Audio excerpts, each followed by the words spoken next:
Surprise কুসুম। কি আমার দাদা চলে এসেছে? কুসুম আমি চলে এসেছি। কোথায় তুমি? এইটা আবার কি? ঘরে নতুন কাজের লোক রেখেছে, আমাকে বললো না। দেখে তো খুব অল্প বয়স মনে হচ্ছে। হ্যালো, আপনাকে বলছি, একটু আমার বউকে ডেকে দেবেন। রিপ্লাই করছে না কেন? এক্সকিউজ মি ম্যাডাম, আপনাকে বলছি একটু আমার বউকে ডেকে দিন না।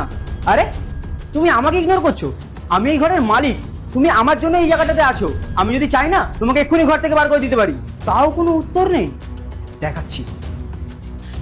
বোন, তুই এই অবস্থা, তুই ঘরের কেন কাজ করছিস? আরে দাদা ওরকম কিছু না, এমনি ইচ্ছা হচ্ছিল তাই আর কি ঘরটা মুছছিলাম। চল বাদ দে, তুই কখন এলি? অনেকদিন পর এসেছিস, চল ঘরে চল। দাঁড়া, যাবো। তার আগে তুই বল, তুই ঘর কেন মুছছিলি? আরে তুই এসব ছাড় না, সামান্য তো ঘরেরই কাজ, আর আমি তো ঘরেই থাকি, এটুকু তো করতেই পারি না। তুই যদি ঘরের কাজ করিস তাহলে তোর বৌদি কোথায়? বৌদি? বুঝলাম, এই সব কিছু তোকে দিয়ে তোর বৌদি করাচ্ছে, তাই তো? না দাদা তুই ভুল বলছিস, ওরকম কিছু না। ভুল ঠিক এক্ষুনি প্রমাণ হয়ে যাবে। তুই চল আমার সাথে। দাদা। কুসুম, তোমার কখন দিয়ে ডাকছি?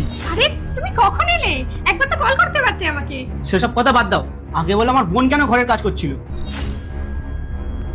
আরে আমি কি করে জানবো ও কেন ঘরের কাজ করছিল? আমি কি ওকে থোড়ি বলেছি নাকি কাজ করতে? তুমি ওকে জিজ্ঞাসা করো আমি ওকে বলেছি কিনা। কি রে তুই চুপচাপ আছিস কেন? বল, আমি তোকে বলেছি কাজ করতে? না না, বৌদি কেন বলতে যাবে? আমি তো নিজের থেকেই কাজটা করছিলাম। শুনলে তো, আমি ওকে বলিনি কাজ করতে, ও তো নিজের ইচ্ছায় কাজ করছিল। তুমি এসেই আমাকে আগে জিজ্ঞাসা করছো তোমার বোন কেন কাজ করছিল। আমি কি করে জানবো? সত্যি তুমি সবসময় শুধু আমার সন্দেহই করে যাও। সন্দেহ করার এখানে কিছু নেই।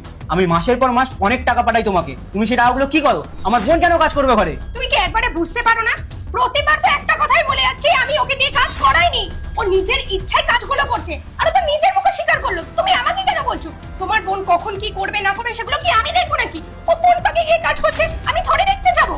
তো তোমাকে যে আমি এতগুলো টাকা পাঠাই, সেই টাকাগুলো কি হয়? তুমি ওই টাকা দিয়ে একটা কাজের লোক রাখতে পারো না? এই দেখো, ওই টাকাগুলো দিয়ে না আমি নিজের জন্য মেকআপ কিনেছি, বুঝতে পেরেছো তো?